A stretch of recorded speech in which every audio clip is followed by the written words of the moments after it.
Hey, I'd like to welcome you to another episode of Mission Matters. My name is Adam Torres, and if you'd like to apply to be a guest in the show, just head on over to missionmatters.com and click on Be Our Guest to Apply. All right, so today is a very special episode. We have Mher Vartanian on the line, and he is Vice President of Investments over at Marcus and Millichap. And also, I'm proud to announce Mher is an upcoming author in our next Mission Matters book release. Mher, welcome to the show. Thanks, Adam. Great to be here. All right, so I've been following you for a long time on Twitter now, and we're going to talk about that in a little bit. And I've also been following the work that you've been doing over at Marcus and Millichap. So we'll get into that and really how you and your team have managed to become market makers and really distinguish yourself in your local and regional markets. But before we get into that, we will start this episode the way that we start them all, with our Mission Matters Minute. So, Mher, we at Mission Matters, we amplify stories for entrepreneurs, executives, and experts. That's our mission. Mher, what mission matters to you? What mission matters to me? It's constantly adding value. That's the best way we can. That's how we make a name for ourselves. That's how we get ourselves involved in the conversation. What can we do to add value to any different situation when it comes to the real estate investments world? And it's by either leveraging us, our team, our network. We provide it to our clients. We create relationships for life with that. We become part of them, their family, part of their investment advisors, and it's great. Yeah, it's great, and I see how much heart you put into your work, and I'm glad and happy to present that to our audience. And I guess maybe just to get us kicked off here, let's go a little bit further into really your background and how you got started. Like how'd you get started in real estate? Yeah, kind of by accident. After we had a small stint at Goldman Sachs in San Francisco, my dream job coming out of college wasn't. After a little bit of that, I realized it wasn't what I wanted to do. Came back to Philadelphia, started applying for different jobs. Applied at Marcus and got an interview, not really understanding what I was getting myself into. They told me it was commissions only. I figured, you know what? Let me take a shot at this. At least if I don't stick with it, I'll learn something about real estate. At that point, I knew a couple of things my dad taught me growing up, and as soon as I started, I hit it. I didn't miss a beat. I mean, it's something clicked with me. It caught on. My favorite part was just talking to people all day. I thought cold calling was kind of corny, ridiculous at first, old school. Yeah. But then you find yourself talking to some of the best investors, multimillionaire business owners across the Northeast, and you're just listening to their story all day. These guys are giving you the time. They realize you're young, you're new, and it's like getting an MBA every day, learning from the guys who've actually done it. And when you get to that realization, it's like you can't stop. Every day you're in the thick of it, and with some of the best business leaders in the country. And why would you stop doing that? Oh, it's great. It's a great perspective, and it is a great attitude towards the market and otherwise, and really adding value. And it just speaks to your mission and what you said about adding value to others. What kind of advice would you give? So to maybe the next group of individuals that are thinking about or considering entering the world of real estate, what kind of advice would you tell them? I tell my junior brokers all the time, you have to have an open mind for this. There's no textbook for this. Every building's different. Every town, city, municipality is different. You have to be able to pivot, and you have to think on your toes. You have to be creative. You have to be scrappy, because this isn't like a stock where you can just look at a balance sheet and figure out the price. These assets are cash flowing, but at the end of the day, they have roofs, they have mechanicals, they have the owners, they have personalities. You have to manage different types of personalities. Not every situation is the same, and that's what's fun about this, right? Mm-hmm. Every puzzle is different. Every problem has different ways of solving it. we've done hundreds of transactions over the last couple of years, but the next 100 transactions are going to be completely different from the last 100.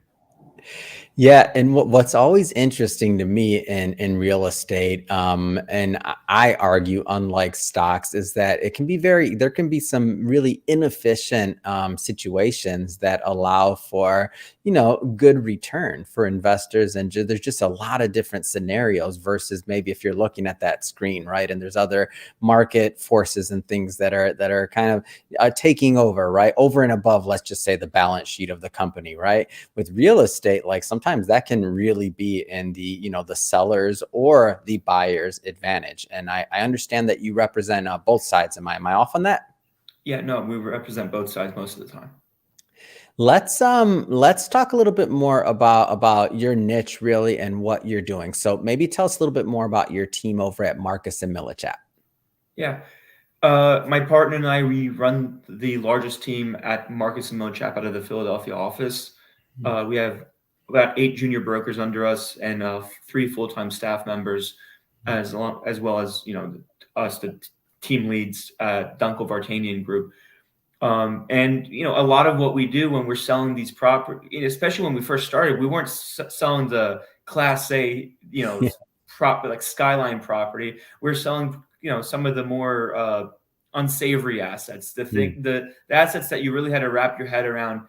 And you have to build a narrative around that. You have to figure out the business plan. You have to figure out how someone's going to be able to buy the property, make money in the property, and then sell the property when it's time. And it's developing a business plan with the potential investors.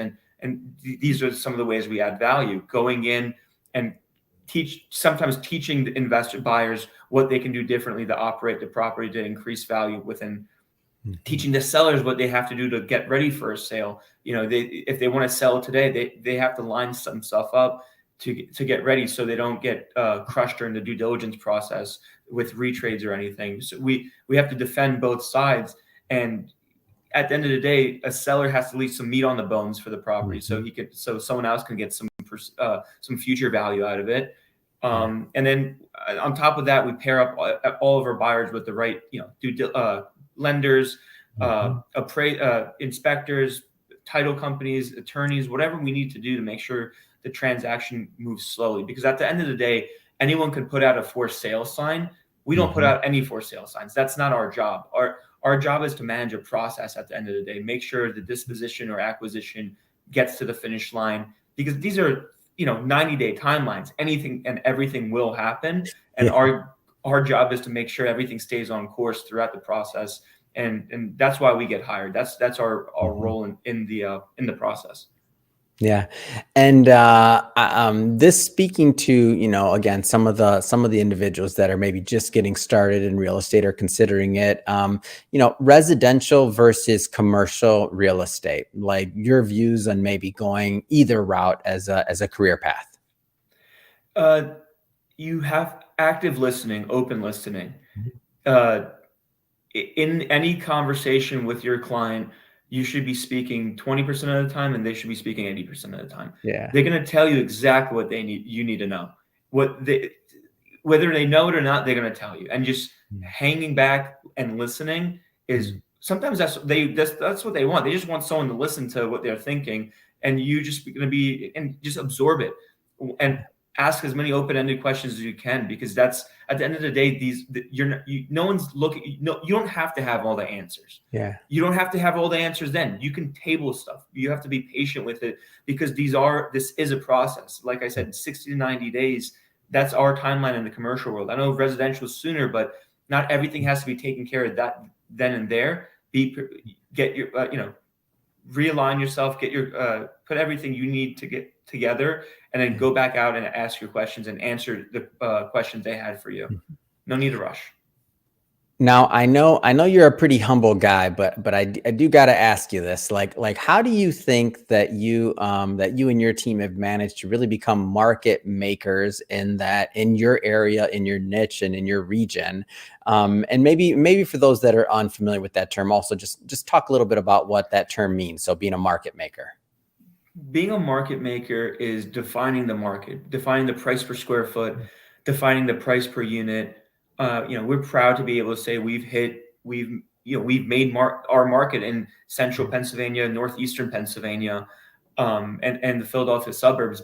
And the way we do that is because we understand how to operate real estate, and that's the thing. We're not only are we investors ourselves, we know how to drive the narrative. We know what people are looking for at the end of the day, and not your neighbor's not going to be the one that's going to pay the highest price for your asset. It's most likely going to be an outsider, but someone who's used to, but that outsider who's probably used to paying $200 a square foot, and then they see your property listed at 120. In their eyes, that's already value. But then bringing someone in from across state lines or from the other side of the country and kind of getting them comfortable with that new local market, that's a lot of hand-holding on our end. They are coming with different perceived value. Their perception on everything's different. Outsider looking in, it's always looks in with clear glasses. We're strong believers in that, and that's how we drive value. That's how we make the market, by getting them into the fold, getting them connected in with our network of third parties, getting them comfortable, and then we've done that time and time again, and we've been very successful in doing that. How do you go about, what is your approach, or how do you go about, whether it's mentally your mindset and kind of going to the table and it's time to start negotiating and talking about the actual, nuts and bolts and terms for the deal? Like, how do you mentally go into that negotiation? Again, before you can get into the thick of the negotiation, it's all the prep work in the front end, and that's where the active listening comes back. You're going to know what is important to them, what life changes are occurring, why someone is looking to sell and why someone is looking to buy. Understanding, and the buyer and the seller have to come in some terms. It's not always price, right? There's timelines associated with it. There's after the sale, what can occur. There's different things that make people make decisions, right? And it's all the active listening on the front end, knowing what the top three for each side is going to be, and coming and basically eliminating trimming the fat of the conversation and writing it down and deep into it. That's the most important part. You're dropping jewels today, Mher. Going for the top three of each party and making sure that you're satisfying those and trimming the fat, really just getting right to the point. Man, you got a masterclass going on today, man. Appreciate it. Thanks. So let's just say, you're getting further along in the deal, and invariably, like, we don't have to pick on one particular reason, but invariably, like, deals fall through, and before you get to that finish line, like you said, anything and everything can happen. Like, how do you keep yourself and maybe your team mentally focused and prepared for those inevitable twists and turns that are going to come up when it comes to closing a deal? It's not easy. That part's probably never going to get easy. But versus from when we started till now, our perception on these things have changed, right? I always tell junior brokers, never count your fee. It's not a closing until a day after closing, and always have as many balls in the air as possible. Your goal, that one deal isn't the deal that's going to make you rich and retire, right? It's never that case. We're here to run a business, and that's what separates good brokers from mediocre brokers, is seeing your brokerage business, seeing you as a business is the most important thing. And what do businesses do? They're constantly turning inventory. Your goal is to be constantly turning inventory, having multiple deals under contract, multiple listings at a time, multiple closings in a month. That's how you can count on, if one falls out, you're still fine. And when it falls out, understanding why it fell out. Is it something that you can save, or are you the problem, or is the deal the problem? We're getting better at this, right? We're still learning every day. We're getting to a point where if deals are dying, it's because the deal is no good. There's things there's outside factors that you can't control, and a lot of what we do is controlling the controllable. We can't control interest rates from going up. but we have to do things to mitigate the damage as much as we can on both ends, and that's staying on top of lenders or third parties. Sometimes there's just environmental issues. We don't know. You can't know that. Yeah. You can't know what happened 50 years ago. I mean, Mhm. you can't beat yourself up about that. So, and doing this, you're going to get thick skin. You're going to get very thick skin doing this. And again, you have to think of the longevity of your business. In 5 years from now, how Mhm. is everything going to look? You always put things back into perspective, and you got to keep looking forward. Talk to me a little bit more about team building and how you've managed to attract, key players and to retain top talent in your field. Because as you said, you started, yourself, and now you have a large team working with you and for you. Talk to me more about how you built that team. Yeah, slowly. We grew slowly. Yeah, We didn't want to grow fast. We didn't want to grow ahead of ourselves. We knew when it made sense to bring on another junior. We knew when it made sense to hire another full-time staff member based off the bandwidth that we can take. mhm, And as we were getting bigger and our juniors were producing, we affording more staff made sense. But also, just because a junior wants your mentorship, uh, you have to make them earn that, right? And yeah, it might sound weird. They're 1099 employees. You're not paying them, but they have to mhm, earn your time. And when you're an entrepreneur, all you have is time. yeah, It's your most precious resource, and you can either spend time with a new kid that wants to learn, or mhm, spend more time generating business. So and managing that time. So we I don't want to say put these mhm, new guys through a test, but we need to make sure they really want it, and they're going to put as much into the business as we're putting in. mhm, They need to give it their all. And yeah, we call the herd. We have to sometimes. mhm, And the cream always rises to the crop, and we're at a nice spot right now where all of our junior agents are producing. Our mhm. staff is busier than we've ever been in this market, and it's because we set up everything on the front end and we built out slowly, and we're in a good spot right now. Oh man, that's great. It's a great success story, great entrepreneur story. And I love the fact that you said that you didn't necessarily rush the process, because I feel like there's so many out there. And I don't mean just in real estate. I mean entrepreneurs in general that have that burden on them, or sometimes that unrealistic expectation that they're just gonna have to year one knock it out of the park, and they have to build everything, and then overnight. Like, to me, we often hear these stories and these headlines, but a lot of times people don't, they take that at face value, and they don't think about that, the overnight success that took 10, 20, 30 years, or however long it Mhm. took. We just see the headline and we're impressed, but it takes time to build a solid business, right? It takes time and patience, and and resilience. You have to believe in yourself, and if you don't see your future, what your business is going to look like in 2, 3, 5 years down the line, Yeah. you're not going to have the vision to build out what you need today. And it's one step at a time.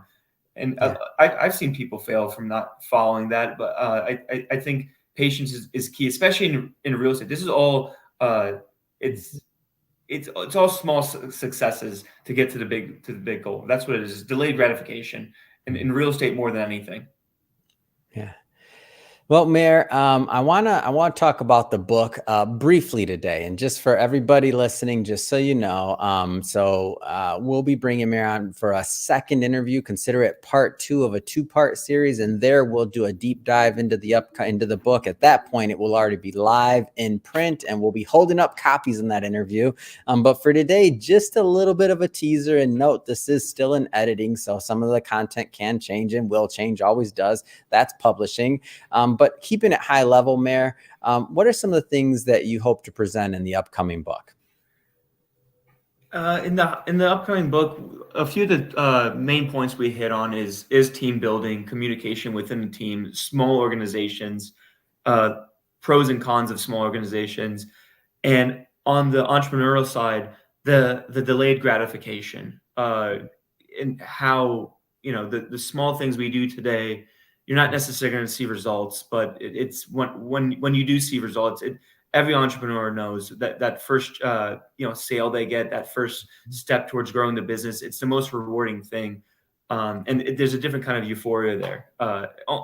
Entrepreneurs, we're different animals, Adam. You understand that more than anyone. We're we different things make us tick, and I think it always comes down to delayed gratification. We just like that. Yeah. Well, I'm going to cut you off there and say that that's all you're getting, everybody that's watching, for this one, because we do sell books, and I'm not going to have Mher give all the secrets away, because I want you to pick up a copy of that book once it's live, and we bring, of course, Mher back on the show.